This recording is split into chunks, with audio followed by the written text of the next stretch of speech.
Restaurant special মাছ ভুনার রেসিপিটা এত বেশি মজা, আপনারা যদি একবার না খেয়ে থাকেন তাহলে এটা অনেক বেশি মিস করবেন। তাহলে চলুন দেখে নেওয়া যাক এই রেসিপিটা। প্রথমেই আমি এখানে নিয়েছি মাছগুলোকে আমি খুব ভালো করে পরিষ্কার করে ধুয়ে নিয়েছি, তারপর হলুদ লবণ দিয়ে মাখিয়ে নিচ্ছি।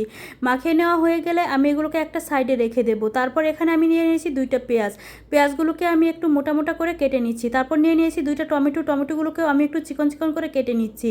টমেটো কেটে নিয়ে তারপর একটু সাইডে রেখে দিলাম। তারপর আমি কড়াইয়ে তেল দিয়ে 1 চামচ ধনিয়া, 1 চামচ জিরা আর 4-5টা শুকনো মরিচ দিয়ে দিলাম 1 ইঞ্চি পরিমাণ আদা, 4-5টা রসুনের কোয়া দিয়ে ভেজে দিয়ে তারপর দিয়ে দিলাম সেই কেটে রাখা পেঁয়াজ আর টমেটো দিয়ে অনবরত নেড়ে চেড়ে এগুলোকে নরম করে ভেজে নিচ্ছি। নরম করে ভাজা হয়ে গেলে তারপর একটা চামচ দিয়ে সবগুলোকে নামিয়ে নিচ্ছি। নামিয়ে নিয়ে তারপর এগুলোকে পাটায় বেটে নেব। পাটায় বাটার আগে এগুলোকে খুব ভালো করে ঠান্ডা করে নিতে হবে। আপনারা চাইলে ব্লেন্ডারও বেটে নিতে পারেন। সবগুলো মশলাই আমার বেটে নেওয়া হয়ে গেছে। এখন আমি এগুলোকে একটা বাটির মধ্যে নামিয়ে নিচ্ছি।